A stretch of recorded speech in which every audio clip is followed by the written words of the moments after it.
Olá, e sejam todos muito bem-vindos a mais uma imersão profunda no nosso programa. Eu estou muito animado para a análise de hoje, porque a gente vai mergulhar num artigo fresquinho, recém-publicado agora em março de 2026. Pois é, saiu do forno agorinha. Exato. O título é Utonia, Toward One Encoder for All Point Clouds. É uma pesquisa, assim, de ponta, desenvolvida por um time da Universidade de Hong Kong, da Universidade Chinesa de Hong Kong e também da Xiaomi. Um time de peso, com certeza. Sim. E a nossa missão hoje é tentar entender como esses cientistas estão ensinando a inteligência artificial a enxergar e compreender o nosso mundo físico em 3D, mas, de uma forma totalmente unificada. E olha, o tamanho desse desafio é uma coisa surreal quando a gente olha para como a tecnologia funciona até esse momento. Porque a criação de modelos para entender o mundo físico exigia até então redes neurais totalmente isoladas. Os famosos silos, né? Isso, silos. Uma IA precisava de um cérebro, entre aspas, treinado, só para mapear uma sala fechada. Aí, para lidar com a rua, tipo num carro autônomo, Tinha que ser outro cérebro. completamente diferente. E um terceiro só para reconhecer objetos pequenos em cima de uma mesa, sabe? O que o Utonia propõe é quebrar esses muros, é criar uma única rede capaz de transitar por tudo isso, desde um carrinho de brinquedo até uma metrópole inteira. Caramba. E, bom, para quem acompanha o campo da visão computacional, o conceito de nuvens de pontos não é novidade, mas vale a gente dar um passo para trás. Porque não estamos falando de uma foto, né? Daquelas grades organizadas de pixels em 2D. Não, de jeito nenhum. A nuvem de pontos é, na verdade, um enxame. Um enxame de coordenadas espaciais, né? Exato. Coordenadas soltas em X, Y e Z. É a geometria nua e crua.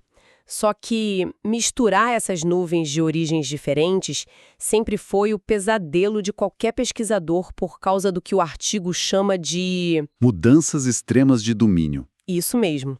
Quem já mexeu com um sensor lidar sabe bem a dor de cabeça.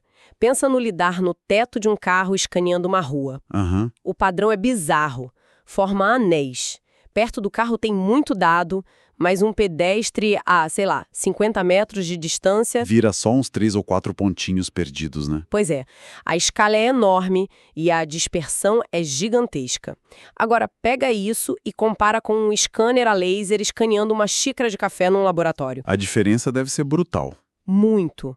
Na xícara, a densidade é altíssima, a escala é em milímetros e não tem buraco no dado. Para quem está ouvindo a gente visualizar isso, é como se você tentasse ler um livro onde a cada parágrafo a fonte muda, o idioma muda, a cor da página e o tamanho da letra mudam do nada. É uma ótima analogia. E você tem que achar o sentido da história no meio dessa bagunça. E foi justamente essa diferença brutal que derrubou os modelos anteriores, certo? O artigo fala muito de modelos famosos como o Sonato e o Concerto. O grande problema dessas arquiteturas mais antigas era que elas não conseguiam generalizar fora da bolha delas. Eles eram ótimos, mas só no mundinho em que foram treinados. E tem um exemplo no texto que eu achei fascinante. O teste que eles fizeram com o modelo Concerto. Ah, o teste do carrinho. Isso ilustra perfeitamente. Sim, eles pegam a parte da frente de um carrinho de brinquedo no modelo CAD 3D perfeito e pedem para a IA achar essa mesma frente num carro de verdade, escaneado na rua.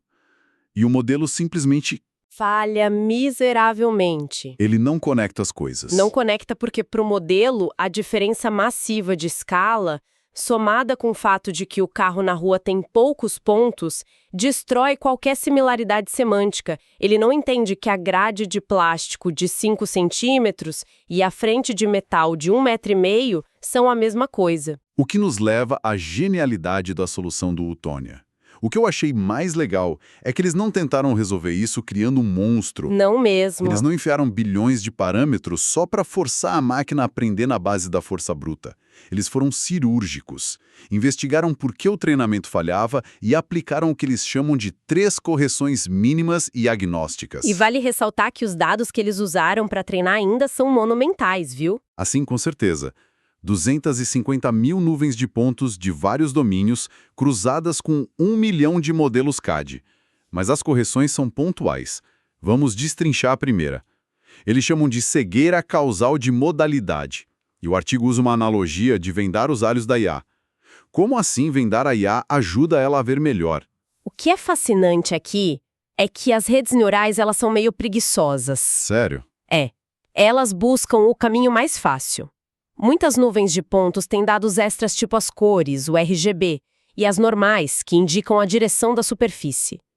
Se você dá tudo mastigado, com textura e cor o tempo todo, A IA fica mal acostumada. fica. Ela cria um atalho. Em vez de entender a forma complexa dos galhos e folhas de uma árvore, ela fala, é um aglomerado verde, então é uma árvore. Mas espera, se a gente tira a cor, não estamos tirando algo vital? Por exemplo, para nossa audiência imaginar, uma placa de pare no trânsito. O vermelho é essencial, não é? Se a IA fica cega, ela não vai bater o carro? Essa é a grande sacada. O Tonia não tira a cor para sempre. Ele desativa isso aleatoriamente durante o treinamento. É como se, numa hora, a árvore tem cor e no segundo seguinte ela é só um esqueleto cinza. Entendi. Então obriga a IA a prestar atenção na forma geométrica de qualquer jeito. Exatamente. Se na vida real a câmera quebra à noite ou a placa de pare está coberta de neve e o vermelho some, o modelo não crecha. Ele viu o octógono perfeito ali no espaço. Modelos como o Concerto viam a precisão despencar quando a cor sumia. Impressionante. Então, tirando as muletas visuais, a gente cai na segunda correção, que eu acho que é onde a coisa fica realmente interessante em relação ao problema da escala. O nome é reescala de granularidade perceptível. Esse nome assusta um pouco, mas a ideia é elegante. É porque, se a gente pensa bem, 5 centímetros numa mesa é a lateral de um brinquedo inteiro. Mas no escaneamento de um drone lá no alto da cidade, 5 centímetros é ruído puro, né? E isso bagunça a matemática toda da rede neural. Para resolver, eles foram buscar inspiração na nossa biologia, na resolução angular mínima do olho humano.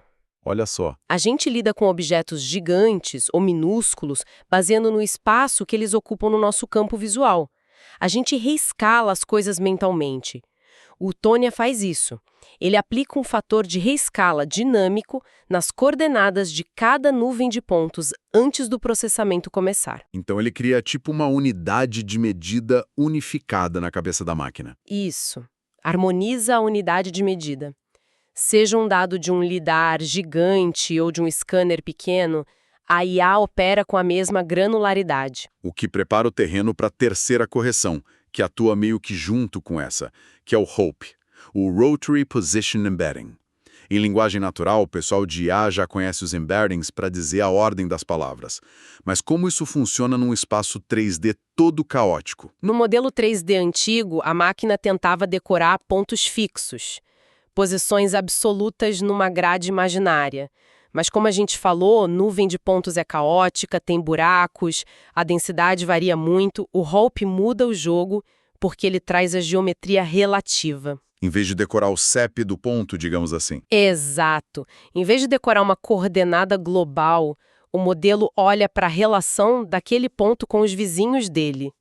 Isso ensina a rede a focar no formato da superfície. Ah, entendi.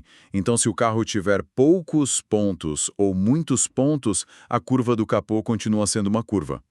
A relação entre os pontos ali não muda. Perfeito. É uma mudança de focar na posição absoluta para focar na estrutura de fato. Agora, tem um detalhe na pesquisa que eu achei quase cômico.